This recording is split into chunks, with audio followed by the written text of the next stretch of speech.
Master, the clock worked perfectly yesterday. Why must I take it apart again? Because yesterday, I heard impatience in it. Impatience? It ticked flawlessly every second exact. Time isn't just seconds. Time breathes.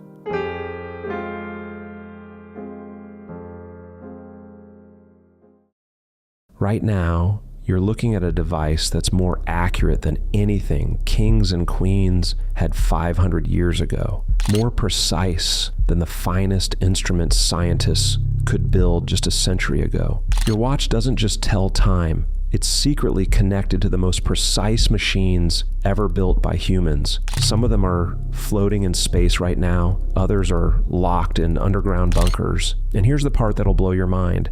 Your watch might be listening to atomic explosions happening trillions of times per second, using that information to know the exact time down to the billionth of a second. By the end of this video, you'll never look at your watch the same way again, because what you think is simple, it's actually one of humanity's greatest achievements. Let's go back in time, way back. For thousands of years, humans had absolutely no idea what time it was. And this ignorance, it killed millions of people. Think about it. Imagine waking up in total darkness. No phone, no clock, no watch. The only way to know is to wait for the sun to come up. Ancient humans tried using the sun to tell time. They built sundials and tracked shadows. But what happens when clouds roll in, or when you're inside, or at night? You're completely lost. This wasn't just inconvenient, it was deadly. Sailors in the 1700s would set out across the ocean,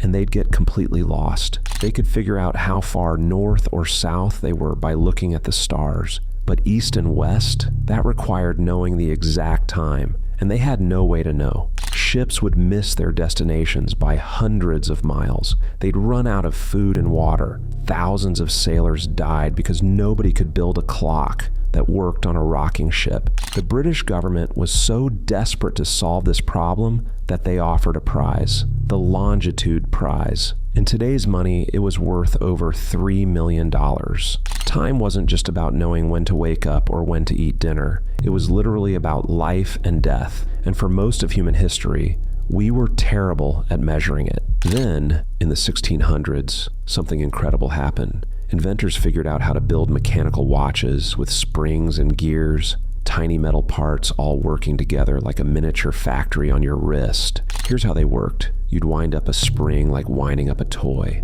That spring would slowly unwind over time. As it unwound, it would turn a series of gears. Each gear was precisely sized to turn at a specific speed. But here's the genius part. They added something called a balance wheel. This little wheel would swing back and forth at the exact same rate every single time.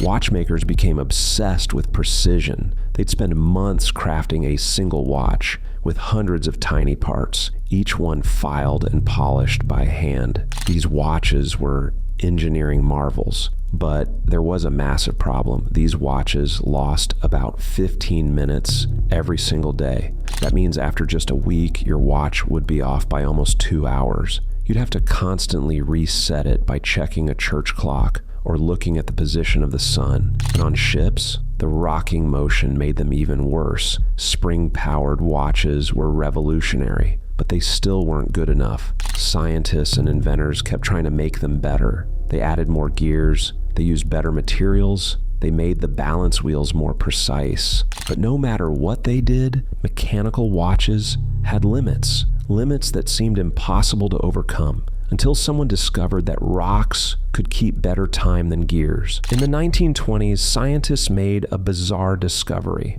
They found that if you take a piece of quartz, just a rock really, and you run electricity through it, something magical happens. The quartz vibrates. Not just any vibration, it vibrates at exactly 32,768 times per second, every single time. It doesn't matter if it's hot or cold, if you're moving or standing still, if it's been vibrating for a day or a decade. That piece of quartz will vibrate exactly 32,768 times per second. They put a tiny piece of quartz inside your watch. They connected it to a small battery The battery sends electricity through the quartz, making it vibrate. Then a tiny computer chip counts the vibrations. When it counts to 32,768, it knows that exactly 1 second has passed. It moves the second hand forward. Then it starts counting again. This was revolutionary. Quartz watches were suddenly 1,000 times more accurate than mechanical watches. A mechanical watch lost 15 minutes per day. A quartz watch, it only lost about 15 seconds per month. That's not an improvement. That's a complete transformation. By the 1970s, quartz watches were everywhere. They were cheap to make, incredibly accurate, and they changed the entire watch industry forever. But even losing 15 seconds per month wasn't good enough for what was coming next, because scientists were about to make time perfect. Now we get to the really wild part.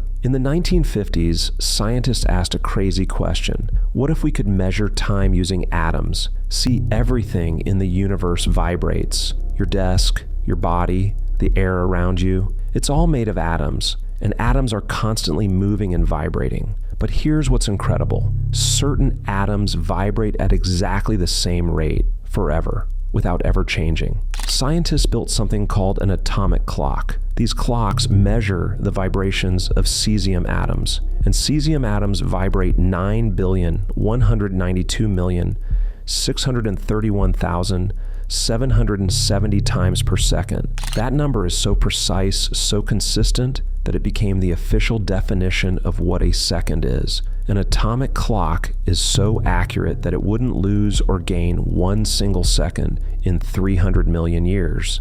Dinosaurs roamed the Earth less than 300 million years ago. Now here's where your watch comes into the picture. Your smartwatch, the one on your wrist right now, is connected to atomic clocks. Multiple atomic clocks, actually. There are satellites orbiting Earth right now, about 31 of them flying 12,500 miles above your head at 8,700 miles per hour. And every single one of them has atomic clocks on board. Your watch receives signals from these satellites. It uses those signals to automatically set itself to the exact, precise atomic time. Even if you have a regular radio-controlled watch, the same thing happens. Your watch picks up radio signals from atomic clocks on Earth. These signals tell your watch the exact time, and it corrects itself automatically. And if you have a smartphone, it's even crazier. Your phone connects to time servers through Wi-Fi or cellular networks. These servers are synced with atomic clocks. Your phone corrects itself multiple times per day, sometimes every single hour, without you ever knowing. You think you're just checking the time, but really, your watch is having a conversation with satellites in space and atomic clocks in laboratories, all to make sure you know the precise moment in time. Okay, so your watch is incredibly accurate, cool, but why does this matter? Why do we need to measure time down to the billionth of a second? Here's why. GPS only works because of ultra-precise time measurement. Those GPS satellites in space, they're sending signals that travel at the speed of light. Light moves at 186,000 miles per second. That's insanely fast. Your phone calculates your location by measuring how long it takes for signals from multiple satellites to reach you. If the timing is off by just 1 millisecond, 1,000th of a second, your location would be wrong by 186 miles.